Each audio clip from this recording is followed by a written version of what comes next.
کشتی میں بیٹھنے کا سلیقہ بھی چاہیے، کشتی میں بیٹھنے کا سلیقہ بھی چاہیے۔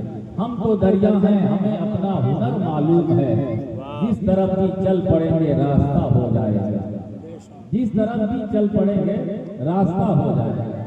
تو گزارش کر رہا ہوں کہ آپ کی بستی ہے، یہ آپ کا گاؤں ہے، یہ آپ کا ہے، میں آپ کے لیے 1 گھنٹہ 2 گھنٹہ 3 گھنٹے کا مہمان ہوں، اب کے میزبانی آپ کو ادا کرنا ہے۔ بیچ بیچ میں آ کر لگے کہ سبحان اللہ بولنا چاہیے تو سبحان اللہ بول لیجیے، ورنہ محفل میں دونوں باتیں ہیں، غور سے سننا بھی چاہیے اور سبحان اللہ بولنا بھی چاہیے، اور کہیں پہ ہے کہ بالکل خاموش رہنا چاہیے، دونوں باتیں ہیں، کہیں پہ بالکل خاموش رہنا چاہیے۔ وہ کیا چیز ہے کہ خاموشی کے ساتھ سننا ہے؟ تو قرآن پڑھتے ہیں، قرآن سے سنا جائے، اے قرآن تو بتا دے۔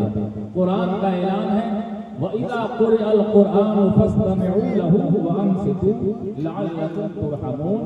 جب قرآن پڑھا جائے تو چپ رہو، خاموشی کے ساتھ قرآن کی تلاوت سنا کرو۔ تو قرآن پڑھا جائے تو خاموشی کے ساتھ سنیں آپ۔ جب نبی کی نعت پڑھی جائے تو آپ سبحان اللہ بولیے، الحمدللہ بولیے، ماشاءاللہ بولیں، تاکہ آپ کو لگے کہ ہاں ہم لوگ سبحان اللہ بول رہے ہیں۔ بولنا میرا کام ہے، قبول کرنا پروردگار کا کام ہے۔ تو حق میزبانی ادا کریں۔ پیکر اخلاص حضرت قاری ذوالفقار صاحب قبلہ مدظ اللہ العلی، میں آپ کا انتظار کر رہا تھا کہ آپ تشریف لائیں گے تو میں اپنی مکمل گفتگو کا آغاز کروں گا۔ آپ تشریف لائے، بڑے سلیقے مند ہیں، بہت دنوں سے آپ کی خدمت کر رہے ہیں اور بڑا سنجیدہ ہے یہ لہجہ۔ اللہ تعالیٰ عمر میں برکت عطا فرمائے۔ محبت سے کلمہ شریف جھک کر کے پڑھیے تو لا الہ، ایسے تھوڑا اور بیدار ہو کے پڑھیے لا الہ الا اللہ محمد رسول اللہ صلی اللہ تعالی علیہ وآلہ وسلم۔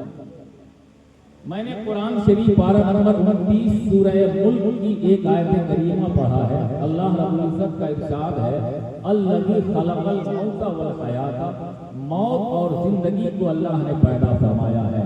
اللہ نے ایک آیت میں 2 چیزوں کا ذکر فرمایا، موت اور زندگی۔ پہلے موت کو ہم سمجھیں، موت کیا ہے؟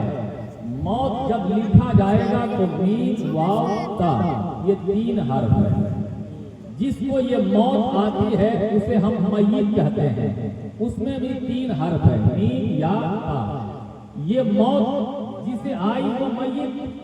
اب میت کو جب غسل دیا جاتا ہے تو علماء کرام بیان کرتے ہیں کہ ان کو بھی غسل میں 3 ہی باتیں فرض ادا کرنا ہے۔ زور سے بولیں سبحان اللہ۔ اس میں بھی صرف 3 باتیں ہی فرض ہیں، یاد رکھیے گا۔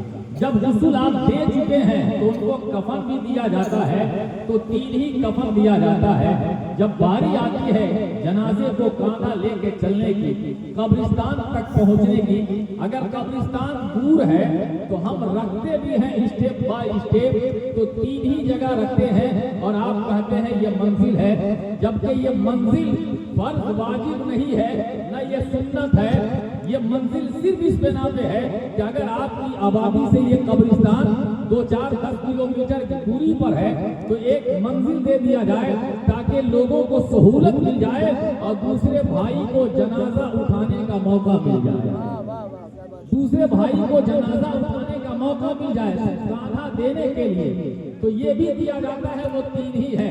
اب باری آتی ہے مصطفیٰ کے دیوانے، جب ہم جنازہ ادا کرتے ہیں تو جنازے میں جو بات پڑھی جاتی ہے، ایک ثنا پڑھتے ہیں، دوسرے نمبر پہ درود شریف پڑھتے ہیں اور تیسرے نمبر پہ دعائے میت ادا کرتے ہیں، دعائے مغفرت پڑھتے ہیں۔ یہ بھی 3 ہے۔ جب اس کے بعد قبر میں لٹانے کی باری آتی ہے تو آپ جیسے لوگ آتے ہیں، پڑھتے ہیں منہا خلقناکم، ایک بار مٹی آپ نے دے دیا ہے، دوسری بار مٹی اٹھاتے ہیں، پڑھتے ہیں وفیہا نعیدکم، تیسری بار مٹی آپ لیتے ہیں ہاتھوں میں اور اس کے بعد قبر پہ رکھنے سے پہلے کہتے ہیں ومنہا نخرجکم تارۃ اخری، مٹی بھی آپ نے 3 بار دیا ہے۔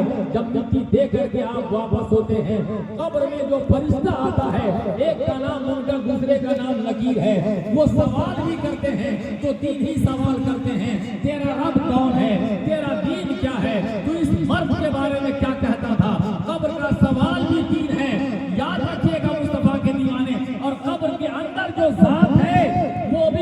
ہیں، ایک تو آمنہ کا لال ہے اور دوسرا یہ گنہگار ہے اور تیسرے یہ فرشتہ ہے جو سوال کرنے کے لیے بلایا ہے۔